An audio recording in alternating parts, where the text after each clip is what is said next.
ಅಂತ ತಪ್ಪಲನ್ನ ತಿಂತಾ ಇರುವವನ ಹೆಸರು ಬುಡನ್ ಖಾನ್ ಅಂತ. ಈತ ಆಧುನಿಕ ಯುಗದ ಟಾರ್ಜನ್ ಅಂತಾನೆ ಖ್ಯಾತಿಯಾಗಿರುವ ಈತ ಇರೋದು ಏನ್ ಮಾಡ್ತಾನೆ, ಈತ ಹೇಗೆ ಬದುಕ್ತಿದ್ದಾನೆ ಅನ್ನುವ ಒಂದು ಸಂಪೂರ್ಣ ವಿವರವನ್ನ ನಿಮ್ಮ ಮುಂದೆ ತೋರಿಸ್ತೇವೆ.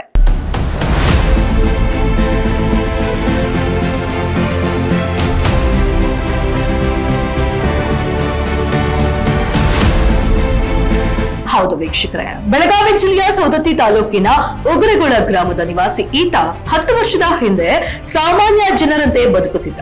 34 ವರ್ಷದ ಬುಡನ್ ಖಾನ್ ಆಧುನಿಕ ಯುಗದ ಟಾರ್ಜನ್ ಎಂದು ಹೆಸರುವಾಸಿಯಾಗಿದ್ದಾನೆ. ಈತ ಊಟ ಮಾಡುವುದನ್ನೇ ಬಿಟ್ಟು ಸುಮಾರು 10 ವರ್ಷಗಳಾಗಿವೆ. ಈತ ಬೆಳಗಾದ್ರೆ ಸಾಕು ಪ್ರಾಣಿಗಳ ಹಾಗೆ ಕಾರ ಕಾರ ಅಂತ ಎಲ್ಲಾ ಗಿಡಗಳ ಎಲೆಗಳನ್ನ ತಿಂತಾನೆ. ಈತ ಮಧ್ಯಾಹ್ನ ಊಟ ಕೂಡ ಯಾವುದೇ ಉಪ್ಪು ಮತ್ತು ಖಾರ ಇಲ್ಲದೆ ಮಾಡ್ತಾರಂತೆ.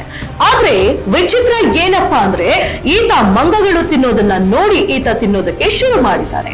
ಈತನನ್ನ ವೈದ್ಯರು ತಪಾಸಣೆ ಮಾಡಿ ನೋಡಿದಾಗ ಈತನ ದೇಹ ಆರೋಗ್ಯಕರವಾಗಿದೆ ಎಂದು ವೈದ್ಯರು ಕೂಡ ಸ್ಪಷ್ಟನೆ ನೀಡಿದ್ದಾರೆ. ಈತ ನಾನು ತಪ್ಪಲನ್ನ ತಿಂದ್ರೆ ಆರೋಗ್ಯವಂತನಾಗಿರುತ್ತೇನೆ ಎಂದು, ನನಗೆ ಯಾವುದೇ ತರ ಚಳಿ ಆಗಲ್ಲ, ನನಗೆ ಯಾವುದೇ ತರ ಆರೋಗ್ಯ ಸಮಸ್ಯೆ ಬರಲ್ಲ ಅಂತ ಹೇಳ್ತಾನೆ. ಹಾಗೆ ನನಗೆ ಊರಲ್ಲಿ ಮನೆಯಲ್ಲಿ ಇರೋಕೆ ಆಗಲ್ಲ, ನನಗೆ ಈ ಗುಡ್ಡ ಕಾಡು ಪ್ರದೇಶದಲ್ಲಿ ಇರಬೇಕು ಎನಿಸುತ್ತೆ ಎಂದು ಈ ಆಧುನಿಕ ಯುಗದ ಟಾರ್ಜನ್ ಬುಡನ್ ಖಾನ್ ಮಾತಾಗಿತ್ತು.